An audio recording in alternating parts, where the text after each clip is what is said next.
بسم اللہ الرحمن الرحیم۔ السلام علیکم۔ رات کے سائے گہرے ہو رہے تھے، پرندے واپسی کی اڑانیں بھرنے لگے تھے، خاموشی ماحول میں گاڑیوں کی آوازیں ارتعاش برپا کر رہی تھی۔ میرے ذہن میں بار بار اپنی بیٹی کا خیال آ رہا تھا۔ میں پہلی بار اپنی بیٹی کے سسرال رہنے کے لیے جا رہی تھی۔ اس سے پہلے میں رہنے کے لیے نہیں گئی تھی۔ میری بیٹی بھی مجھ سے ملنے کے لیے بہت کم آیا کرتی تھی۔ وہ جب بھی آتی تھی اداس سی ہوا کرتی تھی۔ شروع میں وہ میرے داماد کے ساتھ مجھ سے ملنے کے لیے آتی تھی، لیکن جب سے میرا داماد گھر سے باہر گیا تھا تب سے لے کر اس نے میکے میں قدم نہیں رکھا تھا۔ میں وجہ پوچھتی تو کہتی کہ امی میرا گھر بہت اچھا ہے، میری ساس بہت اچھی ہے، اور میں اپنے گھر میں اتنی خوش ہوں کہ میرا وہاں آنے کو دل ہی نہیں کرتا ہے۔ بس آپ سے فون پر بات ہو جاتی ہے نا۔ اس کے بعد سے میری پیاری بیٹی سے صرف موبائل پر ہی رابطہ ہوا تھا۔ موبائل میں بھی جب وہ بات کیا کرتی تھی تو بہت بھوجی سی رہا کرتی تھی، لیکن میں اپنے آپ پر حیران ہوں کہ مجھے میری بیٹی کی اداسی سمجھ میں کیوں نہیں آئی تھی۔ حالانکہ میں ماں ہوں اور مائیں ایسی باتیں بہت جلدی سمجھ آیا کرتی تھی، لیکن میں کیسی ماں تھی کہ اپنی بیٹی کی کیفیت کو سمجھ ہی نہیں پائی۔ اس نے مجھے کوئی اشارہ تک نہیں دیا کہ وہ کس قیامت سے گزر رہی ہے۔ میں تو اسے بیاہ کر اس کی طرف سے لاپرواہی ہو گئی تھی کہ وہ بہت ہی اچھے گھرانے میں گئی ہے، میرا داماد بہت اچھا ہے اور میری بیٹی کی ساس بھی بہت اچھی ہے، لیکن مجھے نہیں معلوم تھا کہ بیٹی کے سسرال جا کر مجھ پر اس قسم کے خوفناک انکشافات ہوں گے جنہیں سن کر میری روح قبض ہونے لگے گی۔ کیا دنیا میں ایسا بھی کچھ ہوتا ہے؟ مجھے نہیں پتا تھا۔ میں تو ایک عام سی عورت تھی، میرا دل بہت صاف تھا، میرا گھرانہ چھوٹا سا تھا، لیکن اپنی بیٹی کے سسرال کے جو راز مجھ پر افشا ہونے والے تھے وہ ایسے خوفناک راز تھے جسے پردہ اٹھنے کے بعد تو جیسے انسانیت سے ہی اعتبار اٹھ جائے گا۔ میں اپنی بیٹی کی طرف آئی تھی، خدا اسے رحمت سے نواز رہا تھا، پر اس وقت گھر کے ماحول میں عجیب سی فضا پھیلی ہوئی تھی۔ مجھے میری بیٹی نے کمرہ دیا تھا، میں ادھر بیڈ پر ہی بیٹھی تھی، جبکہ میری بیٹی میرے پاس لیٹی بار بار ہونٹ تر کر رہی تھی۔ اپنے قمیض کے دامن کو سختی سے پکڑے وہ لیٹی تھی۔ میری بیٹی اتنی خوبصورت تھی کہ ان دنوں گویا نکھر کر گلاب بن گئی ہو۔ اس کی سفید رنگت دور سے چمکتی تھی۔ اللہ اس کی جھولی بھرنے والا تھا۔ اس کے چہرے پر ممتا کا ایسا روپ تھا کہ دیکھنے والا دنگ رہ جاتا، لیکن اس کی رنگت میں اب زردی گل رہی تھی۔ میری گود میں سر رکھے وہ اپنی آنکھیں بند کیے لیٹی تھی، پر وہ بے چین سی تھی۔ اس کے چہرے پر اضطراب کی کیفیت تھی جسے وہ بیان کرنے سے قاصر تھی۔ نہ جانے کس خوف کے تحت وہ بار بار کمرے کے دروازے کو دیکھ رہی تھی۔ میں اس کی تمام حرکات کو بڑے غور سے دیکھ رہی تھی۔ دروازہ کھلنے کی آواز آئی اور میری بیٹی نے اپنے اوپر لی چادر کو مٹھیوں میں بھینچ لیا۔ اس کا سرخی چھلکتا چہرہ پل میں زرد ہو گیا تھا۔ اس کی آنکھوں میں واضح خوف نظر آ رہا تھا۔ میں نے ماتھے پر بل ڈالے دروازے سے آنے والی ہستی کو دیکھا جو کہ میری بیٹی کی ساس تھی۔ وہ ذرا بھاری وجود کی عامر خاتون تھی۔ نظر کمزور ہونے کی وجہ سے چہرے پر چشمہ لگا ہوا تھا۔ وہ دیکھنے میں ہی اتنی رحم دل معلوم ہوتی تھی کہ ہر ایک کو عجیب انسیت ہو جاتی اس سے۔ منہ پر مسکراہٹ سجائے وہ اندر آئی، پر میری بیٹی کو جیسے اگلا سانس ہی نہ آ رہا ہو۔ اس نے اپنا چہرہ موڑے مجھے دیکھا۔ اس کی آنکھوں میں التجا تھی، جیسے پر کیسی التجا میں سمجھ نہیں سکی تھی۔ اس نے آتے بڑی محبت سے میری بیٹی کو دیکھتے ہوئے کہا کہ چلو تمہاری مالش کر دوں، پر میری بیٹی کا سانس اوپر کا اوپر اور نیچے کا نیچے تھا۔ ماتھے پر پسینے کی بوندیں چمک اٹھی۔ ویسے بھی تمہارے آرام کا وقت ہے، اس لیے آ کر سو جا، اس نے شفقت سے کہتے میری بیٹی کا ہاتھ تھاما۔ میری بیٹی نے تڑپ کر مجھے دیکھا، لیکن اس کی ساس اسے لے کر چلی گئی۔ میں سمجھ نہ سکی اپنی ساس سے میری بیٹی کیوں ڈر رہی تھی۔ وہ تو چلی گئی پر میرے لیے بہت سے سوالات چھوڑ گئی تھی۔ میری بیٹی کا انداز، اس کی حرکات، اس کا خوف، یہ سب کچھ نہ کچھ تو بیان کر رہے تھے۔ آخر وہ میرے پاس سے جانے سے کیوں ڈر رہی تھی؟ لیکن میں اپنی دوائی لیتے ہی سو گئی تھی۔ میرا ارادہ صبح اپنی بیٹی سے سب پوچھنے کا تھا کہ آخر ماجرا ہے کیا۔ میں صبح جلدی اٹھنے کی عادی تھی، اس لیے فجر کے وقت اٹھ گئی تھی۔ نماز پڑھتے میں نے باہر صحن میں چکر کاٹے۔ میری بیٹی کے کمرے کا دروازہ بند تھا۔ میرے ذہن میں بار بار میری بیٹی کی خوف سے پھیلی آنکھیں نظر آ رہی تھی۔ آخر میں نے اپنی بیٹی کے کمرے کا دروازہ بجایا، لیکن جواب نہیں آیا۔ میں نے دوبارہ دروازہ کھٹکھٹایا زور سے، مگر کوئی جواب نہیں آیا۔ اب تو میرا دل بھی نہ جانے خوف سے دھڑک رہا تھا۔ کسی انہونی کے احساس سے میں لگاتار دروازہ بجاتی رہی۔ اسی وقت دروازہ کھلا۔ میں حواس باختہ ہوتے ہی سامنے دیکھا جہاں میری بیٹی کھڑی تھی۔ اس کی سرخ سوجھی آنکھیں رونے کی چغلی کھا رہی تھی، رخساروں پر مٹے آنسوں کے نشان۔ میرا دل ہول اٹھا اپنی بیٹی کی حالت دیکھ کر۔ میں نے اسے اپنے ساتھ لگاتے ذرا دروازے سے اندر جھانکا جہاں اس کی ساس کروٹ کے بل سو رہی تھی۔ میری بیٹی میرے گلے لگتے ہی رو پڑی۔ اس کا رونا تشویشناک تھا، مگر اس نے بتایا کچھ نہیں تھا۔ میں جب کل آئی تھی تو مجھے معلوم ہوا تھا کہ داماد گھر نہیں رہتا، بلکہ 1 سال پہلے ہی وہ ملک سے باہر چلا گیا تھا، جبکہ میری بیٹی کی ساس اس کے ساتھ کمرے میں ہی سویا کرتی تھی۔ میں خاصی برہم ہوئی کہ میری بیٹی کی ڈیلیوری کا وقت سر پر ہے اور داماد صاحب غائب ہیں، پر میری بیٹی نے مجھے چپ کروا دیا یہ کہہ کر کہ وہ جلد آ جائے گا۔ مگر کہا اس کا جواب میری بیٹی کے پاس بھی تو نہیں تھا۔ میں اپنی بیٹی کو لیے اپنے کمرے میں آئی اور اسے دودھ پلایا۔ میں نے اسے لاکھ پوچھا کہ مجھے بتاؤ کہ تمہاری ساس کیا کرتی ہے تمہارے ساتھ، پر وہ خوف سے گنگ کچھ نہ بولی۔ میں بھی خاموش ہو گئی۔ اس کی ساس مجھے عجیب سی خاتون لگی تھی آج، جو میری بیٹی کو بار بار دیکھ کر مسکرا رہی تھی، اسے اپنے ساتھ لگاتی پیار کر رہی تھی۔ یہ سب دیکھتی میرا دماغ معاف ہو رہا تھا۔ میں باہر لان میں چلی گئی۔ میرا داماد کافی امیر تھا، بنگلہ گاڑی سب اس کے پاس موجود تھا۔ میری بیٹی یہاں عیش کر رہی تھی، پر میرے دل میں اب ایک انوکھا خوف آ بیٹھا تھا۔ رات ہوئی تو میری بیٹی میرے کمرے میں میرے پاس دبک کر بیٹھی۔ میں نے بھی سوچا کہ آج جان ہی لوں کہ آخر وجہ ہے کیا۔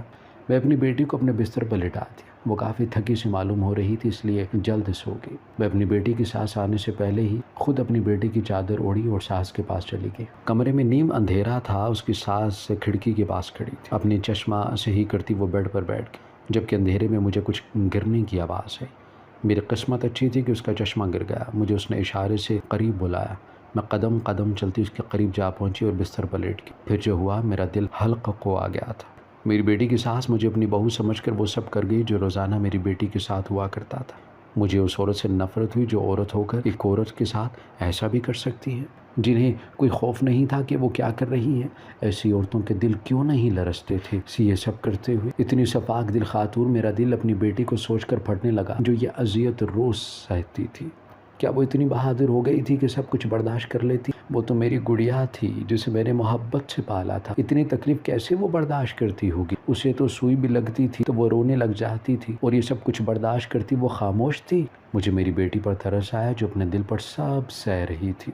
صبح فجر ہوتے ہی میں اس کے کمرے سے باہر آ گئی۔ میں لان میں ٹہلتی بہت کچھ سوچ رہی تھی۔ میری بیٹی اتنے کٹھن مراحل سے گزر رہی تھی، اس دوران اس کے ساتھ یہ سب کچھ اس کی جان لینے کے مترادف تھا۔ میری آنکھیں بھیگ گئیں جبکہ دل بند ہو رہا تھا۔ مجھے جب کچھ نہ سوجھی تو چپکے سے اپنی بیٹی کا موبائل پکڑا۔ یہ دیکھ کر مجھے شدت حیرت کا سامنا کرنا پڑا کہ میری بیٹی نے پچھلے 8 ماہ سے اپنے شوہر سے بات تک نہیں کی۔ آخر یہ سب کیا ہو رہا تھا؟ اس کی بیٹی اتنا کچھ چھپائے کیوں بیٹھی تھی؟ میں نے داماد کا نمبر لیا اور اسے فون کر ڈالا۔ پہل وہ مجھے پہچان نہ پایا، لیکن میں نے اسے ارجنٹ آنے کو کہا تھا۔ وہ ذرا چونکا تھا۔ مجھے لگا کہ وہ نہیں آئے گا، منع کر دے گا۔ جو اتنے ماہ اپنی بیوی سے رابطے میں نہیں تھا، اسے کیا سروکار بھلا کے گھر کون سی قیامت ٹوٹتی ہے اس کی بیوی پر؟ لیکن وہ رضامند ہو گیا کہ کل آ جائے گا۔ اس نے عجلت میں کچھ نہ پوچھا۔ میں اس کی ساس کے ساتھ بیٹھی تھی، جبکہ میری بیٹی اپنے ساس سے فاصلہ بنائے بیٹھی تھی۔ میں پانی پیتی انہیں ہی دیکھ رہی تھی۔ وہ یہ پیار محض دکھاوا تھا یا پھر وہ میری بیٹی کو وارن کرتی تھی کہ کسی کو کچھ نہ بتائے؟ تبھی تو میری بیٹی سہمی ہوئی رہا کرتی تھی۔ میری بیٹی کی دودھیا کلائی پر سخت انگلیوں کے نشان واضح نظر آ رہے تھے، جیسے کسی نے بے دردی سے ہاتھ پکڑا ہو۔ اگلے روز دوپہر کا وقت، تیز ہارن پر سب چونکے۔ ملازم چند بیگ لیے اندر آئے تھے۔ میری بیٹی اس ہارن پر بھی دل تھام گئی۔ میری آنکھیں اپنی بیٹی کو رحم بھری نظروں سے دیکھ رہی تھی جو ذرا سی آہٹ پر ڈر جایا کرتی تھی۔ میرا داماد سفری بیگ تھامے اندر آیا۔ اسے دیکھتے ہی میری بیٹی پتھر آ گئی، جبکہ اس کے ساتھ چند پل لب بھینچے بیٹھی رہی۔ شاید اسے اپنے بیٹے کا آنا ناگوار گزرا تھا، پر وہ شاطر عورت اپنے تاثرات پر قابو پاتی اٹھتی اپنے بیٹے سے گرم جوشی سے ملی۔ وہ ایسے کر رہی تھی جیسے نہال ہو گئی ہو اسے دیکھ کر، پر میں اصل حقیقت جانتی تھی کہ وہ اندر سے ڈر گئی ہے۔ جو وہ روز کرتی ہے وہ بیٹے کی موجودگی میں نہیں کر پائے گی۔ میرا داماد کافی خوبصورت نوجوان تھا۔ میری بیٹی اور اس کی جوڑی کافی جچتی تھی۔ وہ اپنی ماں سے ملا اور مجھ سے پیار لیتے ہی بیٹھ گیا۔ وہ کافی تھکا سا معلوم ہو رہا تھا، شاید سفر کی تھکان تھی۔ میری بیٹی منجمد بیٹھی تھی۔ اس نے ایک بار بھی آنکھیں اٹھا کر نہ دیکھا اسے، بلکہ وہ فرش کو گھورے جا رہی تھی اور اپنے ہاتھوں کی انگلیاں مڑوڑ رہی تھی، جیسے کچھ برداشت کر رہی ہو۔ اپنی اندرونی کیفیت پر وہ قابو پا رہی تھی۔ میرے داماد نے میری بیٹی کے بھربھرا سراپا کو دیکھا۔ اس کی ہونٹ مسکرائے تھے، جیسے باپ بننے کی خوشی پر وہ کافی خوش بھی تھا۔ میری بیٹی چل ہمیں ادھر بیٹھی پر جلدی اٹھتی اپنے کمرے میں چلی گئی تھی۔ رات ہو رہی تھی۔ آج میری بیٹی کا چہرہ بے تاثر تھا۔ جن کی آنکھوں میں خوف ہوا کرتا تھا، آج وہ آنکھیں خالی تھی۔ مجھے لگا کہ وہ خوش ہوگی اپنے شوہر کے آنے پر، لیکن وہ تو منہ کو سیے بیٹھی تھی، جیسے اسے اپنے شوہر کے ہونے یا نہ ہونے کی پرواہ ہی نہ ہو۔ اسے میں نے کہا کہ داماد کے پاس جاؤ، حال چال پوچھو، لیکن وہ ٹس سے مس نہ ہوئی، بلکہ میرے کمرے میں ہی بیٹھی رہی۔ تھوڑی دیر بعد دروازہ ناک ہوا۔ میری بیٹی کی غیر ارادی طور پر نگاہیں دروازے پر گئی، لیکن وہاں ملازمہ تھی۔ صاحب جی بلا رہی ہیں بی بی جی کو۔ وہ ملازمہ میرے داماد کو پیغام دیتی جا چکی تھی، جبکہ میری بیٹی استہزازیہ مسکان کے ساتھ سر جھٹک گئی تھی۔ میں نے اسے سمجھایا کہ جاؤ تم، پر وہ نم آنکھوں سے مجھے دیکھتی میرے بیڈ پر چادر تان کر لیٹ گئی تھی۔ اس کی آنکھوں کے کرب نے میرے الفاظ چھین لیے۔ میں کچھ نہ بول سکی۔ اتنی اذیت رقم تھی ان آنکھوں میں کہ مجھے لگا کہ میری بیٹی اندر سے مر گئی ہے۔ ایک عورت کا ظالمانہ سلوک برداشت کرتے آخر میری بیٹی نے کیا کیا نہیں جھیلا تھا۔ میں صبح ہونے کا انتظار کر رہی تھی تاکہ داماد کو سب کچھ بتا سکوں۔ صبح ہوتے ہی میں نے دیکھا کہ بیڈ پر میری بیٹی نہ تھی، باہر سے کچھ شور کی آواز آ رہی تھی۔ میں اپنی چادر لیتی باہر گئی، لیکن سامنے کا منظر دیکھ کر میری روح کانپ گئی۔ میری بیٹی سر جھکائے کھڑی تھی، اس کی حالت کافی خراب تھی، اس کی آنکھوں سے مسلسل آنسو بہہ رہی تھی، جبکہ اس کی ساس اور میرا داماد وہیں کھڑا تھا۔ میری بیٹی کی ساس بتا رہی تھی کہ میری بیٹی کے بہت سے عاشق ہیں، اس لیے وہ اپنے شوہر کے پاس نہیں جاتی۔ اتنا بڑا الزام میری بیٹی کے کردار پر لگایا جا رہا، مگر وہ کچھ بول نہیں پائی تھی۔ میرے داماد اسے دھمکی دے رہا تھا کہ اگر سچ نہ بتایا تو ابھی دھکے دے کر گھر سے باہر نکال دوں گا۔ میں وہی منہ پر ہاتھ رکھے کھڑی تھی۔ پھر میری بیٹی نے نم آنکھیں اٹھائے مجھے دیکھا، جیسے کہہ رہی ہو کہ خدا رہا میں اور برداشت نہیں کر سکتی، مجھے یہاں سے لے چلے۔ میرا داماد میری بیٹی کو خاموش کھڑا دیکھ کر بڑک اٹھا۔ غصے اور اشتعال سے آگے بڑھتے اس نے ایک تھپڑ اس کے رخسار پر دے مارا۔ تکلیف سے کر رہا تھی، وہ اوندھے منہ صوفے پر گر پڑی تھی اور میرے ضبط کا شیرازہ بکھر گیا۔ میں نے آگے بڑھتے داماد کو پیچھے کیا اور بیٹی کے آگے ڈھال بن کر کھڑی ہو گئی۔ میرا دل کیا کہ اس عورت کو زندہ مار دوں جو شیطان صفت عورت تھی، اپنے ہی بیٹی کا گھر اجاڑ رہی تھی۔ میں نے اپنے داماد کو بتایا کہ اس کی ماں کی کیا اصلیت ہے، جو اس کے بعد میری بیٹی کے ساتھ کیا کیا کرتی تھی۔ اس رات جب میں تمہاری ماں کے کمرے میں گئی تو مجھے پتا چلا کہ یہ عورت نہیں ایک ڈائن ہے، یہ عورت کہلانے کے لائق ہی نہیں ہے۔ میں نے اپنی بیٹی کو سنبھالا جو تکلیف سے نڈھال ہو رہی تھی۔ میرا داماد لب بھینچ کر کھڑا تھا، اس کے ماتھے کی رگیں ابھر پڑی تھی۔ میری بیٹی کو روز یہ عورت پیٹا کرتی تھی، جانوروں کی طرح، بغیر اس کی حالت کا لحاظ کیے۔ جانتے ہو کیوں؟ میں اپنے داماد کے مقابل پر آئی اور وہ نظریں چرا گیا۔ میری بیٹی اولاد پیدا کرنے والی ہے، تمہارا خون ہے، لیکن بدقسمتی سے وہ لڑکی کو جنم دے گی جو کہ تمہاری ماں کو گوارا نہیں، کیونکہ وہ بیٹا چاہتی ہے۔ پوچھو اپنی ماں سے کہ روز میری بیٹی کو چوٹیا کے بالوں سے پکڑ کر کتنے تانے دیتی ہے، کتنا مارتی ہے۔ اس کا پورا جسم زخمی ہے۔ یہ عورت میری بیٹی کی گود اجاڑ دینا چاہتی ہے۔ کیوں وہ چاہتی ہے کہ پوتا ہو؟ میں نے اپنے داماد کو دیکھتے ہوئے افسوس سے کہا کہ وہ اتنے بار کیسے بے خبر رہا اپنی بیوی سے، جبکہ میری بیٹی کی ساس غصے سے گھر رہی تھی اور چلائی کہ میں جھوٹ کہہ رہی ہوں۔ میرے داماد نے میری بیٹی کو دیکھا جو ابھی بھی رو رہی تھی، پھر اس نے اپنی ماں کو دیکھا جو اسے یقین دلا رہی تھی کہ ایسا کچھ نہیں ہے۔ میرا داماد دھیمے قدم اٹھاتا میری بیٹی کے پاس آیا اور اس کی کلائی تھامی۔ میری بیٹی نے سسکتے پیچھے ہونا چاہا، پر میرے داماد نے اس کے کلائیوں سے قمیص کا بازو اوپر کیا اور اس کے بازو پہ جگہ جگہ نیل پڑے تھے۔ پھر اس نے میری بیٹی کے چہرے کو دیکھا جس کے گردن کے قریب بالکل ویسے ہی نشان تھے جیسے کسی نے گلا گھونٹنے کی کوشش کی ہو۔ وہ چند پلوں بعد اٹھا، لیکن جب اس نے نظریں اٹھائیں تو میں خود ڈر گئی، کیونکہ وہ وحشت بھری نگاہوں سے اپنی ماں کو دیکھ رہا تھا۔ آپ بھی تو ایک ماں تھی، پھر کیسے کسی ماں سے اس کا بچہ چھیننا چاہتی تھی؟ آپ بھی ایک عورت ہیں، پھر کیسے بچی سے نفرت کر سکتی ہیں جو اب اس دنیا میں آئی ہی نہیں ہے؟ کیسے؟ ماں مجھے بتاؤ کیسے؟ میرا داماد اپنی ماں کی آنکھوں میں آنکھیں ڈالے بول رہا تھا۔ میں نے اس عورت کو دیکھا جو کہنے کو عورت تھی، مگر اس کا دل عورت جیسا نہیں تھا۔ عورت کا دل تو نرم ہوتا ہے، مگر اس کا دل تو پتھر کا تھا۔ آپ نے کہا تھا کہ میں اپنی بیوی کو چھوڑ کر چلا جاؤں، میں چلا گیا، پر آپ نے وعدہ کیا تھا کہ میری بیوی کا خیال رکھیں گی۔ کیا ایسے خیال رکھا ہے؟ میرے داماد نے صوفے پر پڑی میری بیٹی کا ہاتھ پکڑے، اسے اپنی ماں کے سامنے کرتے اس کی گردن سے بال ہٹائے جہاں بلیڈ کے کٹس لگے ہوئے تھے۔ میں نے اس روح لرزتے منظر کو دیکھتے آنکھیں پیچھے ہٹا لی تھی کہ میری بیٹی اتنا کچھ برداشت کر چکی تھی، اس عورت کی شفقت کس حد پر تھی۔ میری بیٹی روئی جا رہی تھی جبکہ اب اس کی سانس خاموش تھی۔ میرے پر ایک اور راز کھلا تھا کہ اس عورت نے داماد کو بھیجا تھا گھر سے۔ میرے داماد نے میری بیٹی سے پسند کی شادی کی تھی، وہ کافی امیر تھا جبکہ ہم غریب تھے۔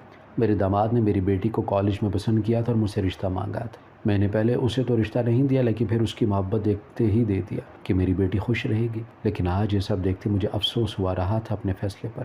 میرا داماد آج اپنی ماں کے سامنے کھڑا تھا۔ وہ مکار عورت غصے سے پھٹی بولی کہ اسے میری بیٹی شروع سے ہی پسند نہ تھی، جس نے اس کا بیٹا اپنا قبضے میں کر لیا۔ خاندان کے خلاف جا کر میرے داماد نے شادی کی تھی، اس لیے جبکہ وہ اپنی بھانجی لانا چاہتی تھی۔ اس نے میری بیٹی کو پہلے دن سے کہا تھا کہ وہ اسے جینے نہیں دے گی، اس لیے خود ہی گھر چھوڑ دے، پر میری بیٹی خاموش رہی، اس ڈر سے کہ غریب ماں کے پاس دوبارہ جا کر بوجھ نہیں بنے گی۔ اس کی ساس نے میرے داماد کو کافی بھڑکایا، مگر میرے داماد نے میری بیٹی کو نہیں چھوڑا، مگر اس کی ساس نے دھمکی دی اگر وہ گھر چھوڑ کر باہر نہ گیا تو اپنی جان لے لے گی۔ وہ مجبوراً میرے داماد کو جانا پڑا، مگر وہ اپنی ماں سے کہہ کر گیا تھا کہ میری بیٹی کا خیال رکھے۔ لیکن اس کے جانے کے بعد ہی میری بیٹی کے ساتھ مجرموں جیسا سلوک کرتی تھی، اس پر روز ایک قیامت ٹوٹتی۔ لیکن جب اسے معلوم ہوا کہ میری بیٹی امید سے ہے تو وہ خاموش ہو گئی۔ اسے آس تھی کہ پوتا ہوگا، خاندان کا وارث آئے گا، لیکن جب پتہ چلا کہ بیٹی ہونی، اس دن وہ دوبارہ غصے سے پاگل ہوگی۔ وہ میری بیٹی کو مارتی، اسے ٹارچر کرتی کہ چھوڑ جائے، پر میری بیٹی سارا ظلم برداشت کرتی رہی۔ سب کچھ جاننے کے بعد میرے داماد نے میری بیٹی کے روتے وجود کو سہارا دیا۔ مجھے یہ امید نہیں تھی آپ سے، میرا داماد غصے سے کہتا چیخا تھا۔ اسی پل میری بیٹی خود کو اپنے شوہر کی قید سے آزاد کرتی اندر چلی گئی۔ ڈیلیوری کے دن قریب تھے، ایسے میں اس کی حالت تشویشناک تھی۔ اگر آپ کو میری بیوی نہیں قبول تو اسی لیے میں جا رہا ہوں۔ میرے داماد کے الفاظ نے مجھے بھی ساکت کر دیا تھا، جبکہ اس کی ساس پیچھے سر پیٹتی میری بیٹی کو بد دعائیں دے رہی تھی کہ اس کا بیٹا اپنے وش میں کر لیا ہے۔ میری بیٹی کو وہ جانے کا کیا کہہ رہی تھی، مگر میرا داماد بغیر ایک بات پر کان دھرے مجھے اور میری بیٹی کو لیے کہیں اور شفٹ ہو گیا تھا۔ میں اپنی بیٹی کے ساتھ ہی رہ رہی تھی، جبکہ میرا داماد میری بیٹی کا بہت خیال رکھتا، لیکن میری بیٹی اسے کھینچی کھینچی رہا کرتی تھی، جو بات میں نوٹ کر چکی تھی۔ اس کے گھر اللہ نے ایک پیاری سی بیٹی دی تھی۔ میرے داماد نے اپنی ماں سے کہا تھا کہ ضد چھوڑ دے، مگر وہ اپنی بات پر لوہے کی لکیر بنائے کھڑی تھی۔ اب میرا داماد بھی پیچھے ہٹ گیا تھا۔ وہ پچھتاتا تھا کہ کیوں میری بیٹی کو چھوڑ کر گیا تھا۔ آج بھی تیز ہوا چل رہی تھی، لان میں بیٹھی میری بیٹی سوگوار سی تھی، جبکہ چھوٹی سی گڑیا میرے ہاتھوں میں تھی۔ میری بیٹی کو لگے مار کے زخم مندمل ہو چکے تھے، مگر وہ آج بھی کہیں کھوئی ہوئی تھی۔ میں نے اس سے پوچھا کہ وہ داماد کے ساتھ ایسے کیوں رہتی ہے، جس پر اس نے مجھے خالی نگاہوں سے دیکھا تھا، لیکن جو کچھ اس نے کہا میں چپ ہو گئی۔ وہ تو مجھ سے محبت کا دعوے دار تھا، پھر مجھے چھوڑ کر کیسے چلا گیا؟ وہ جانے کے بعد مجھ سے رابطہ ہی منقطع کر دیا۔ وہ تو بھول ہی گیا کہ پیچھے کوئی بیوی چھوڑ کر گیا۔ میں اسے کبھی معاف نہیں کروں گی امی۔ میرے جسم پر لگے زخم تو ختم ہو جائیں گے، پر میری روح پر لگے زخم، میری ذات پر لگے بہتان مجھے یاد رہیں گے۔ وہ کہتی چلی گئی تھی۔ میرا داماد جو ابھی آیا تھا وہ سب سن چکا تھا۔ میں نے اسے کہا کہ بیٹا وہ صحیح ہو جائے گی، چند دن چاہیے اسے، جس پر سر ہلا گئے۔ وہ اپنی غلطی تسلیم کر رہا تھا کہ میری بیٹی اس کی ذمہ داری تھی، لیکن وہ اس کو نبھا نہ سکا۔ وہ پشیمان تھا۔ میں جانتی تھی کہ میری بیٹی کافی دل برداشتہ ہوئی ہے، لیکن وہ اسے معاف کر دے گی جلد ہی۔ جتنی مضبوط بیٹیاں ہوتی ہیں اتنا مضبوط کوئی نہیں ہوتا۔ وہ سسرال کے لاکھوں ستم سہ لے گی، مگر گھر میں اف تک نہیں کریں گی۔ لڑکیاں بہادر ہو جاتی ہیں، ایک مضبوط چٹان کی مانند ہر ظلم خود پر برداشت کر لیتی ہیں۔ مجھے اپنی بیٹی پر فخر تھا کہ وہ اپنے گھر کو بچانے کی خاطر مضبوط بنی رہی، لیکن مجھے افسوس بھی تھا کہ وہ مجھے بتا دیتی، کاش تو یہ سب شاید نہ ہوتا۔ میں نے گہری سانس بھری اور دعا کی کہ میری بیٹی اب خوشحال رہے، جو ابھی بھی مرجھائے چہرے کے ساتھ رہا کرتی تھی۔ دن گزر رہے تھے، وقت کا کام ہے گزر جانا، اور وہ گزر گیا۔ آج میری بیٹی کی ایک بیٹی جو کہ 1 سال کی تھی جھولے میں بیٹھی تھی۔ اس کی کلکاریاں گھر کی رونق تھی۔ میں تو اسے دیکھ کر ہی جی رہی تھی۔ میری بیٹی کی ساس کو فالج ہو چکا تھا۔ خدا حساب کرنے والا ہے۔ وہ عورت جو کل اپنی طاقت کے بل بوتے پر ایک عورت پر ظلم کرتی تھی، آج محتاج ہو چکی تھی۔ میری بیٹی جس نے زندگی میں مشکلات کاٹی تھی، آج خوش تھی۔ میں دور بیٹھی انہیں دیکھ رہی تھی۔ میرے داماد نے میری بیٹی کو شہزادی کی طرح رکھا تھا۔ آج اس کے چہرے پر مسکراہٹ ہی تھی۔ اس نے جتنا برداشت کیا اس سے زیادہ اسے خوشی ملی تھی۔ جھولے کے دونوں اطراف میں وہ کھڑے تھے۔ میری بیٹی مسکراتی اپنی بیٹی کو دیکھ رہی تھی، جبکہ میرا داماد اسے جھولا دے رہا تھا۔ تینوں کے قہقہے ہنسی مسکراہٹیں بکھیر رہے تھے۔ بیٹی نے دور سے مجھے دیکھا اور پاس آنے کا اشارہ کیا، پر میں نے سر نفی میں ہلا دیا۔ ہمارا معاشرہ بھی کتنا عجیب ہے کہ ایک لڑکی ذات کو قبول نہیں کرتا۔ وہ تو رحمت ہوتی ہے، محبت کرنے والی، محبت بانٹنے والی۔ جو عورتیں اپنے گھر پہلی اولاد لڑکا چاہتی ہیں، مجھے ان پر حیرت آتی ہے کہ ایک عورت ہو کر وہ لڑکی نہیں چاہتی۔ شاید یہ عورتیں نادان ہوتی ہیں جو بیٹی کی رحمت نہیں سمجھ پاتی۔ صبر کا پھل مل ہی جاتا ہے، اور میری بیٹی کو دیکھ کر مجھے یقین ہو گیا تھا ناانصافی نہیں ہوتی کسی کے ساتھ۔ وہ اپنی زندگی میں خوش تھی اور میں اسے دیکھ کر خوش، اور زندگی یوں ہی چلتی جا رہی تھی۔ ہماری ویڈیو اگر آپ کو پسند آئی ہے تو ضرور لائک کیجیے، اپنی رائے دینا چاہیں تو کمنٹس کیجیے، اچھی لگے تو شیئر کیجیے۔ اس کے ساتھ ساتھ اگر آپ نے ہمارا چینل سبسکرائب نہیں کیا تو ضرور کیجیے، اور بیل آئیکن پر لازمی کلک کیجیے تاکہ ہماری ہر آنے والی ویڈیو آپ تک بر وقت پہنچ سکے۔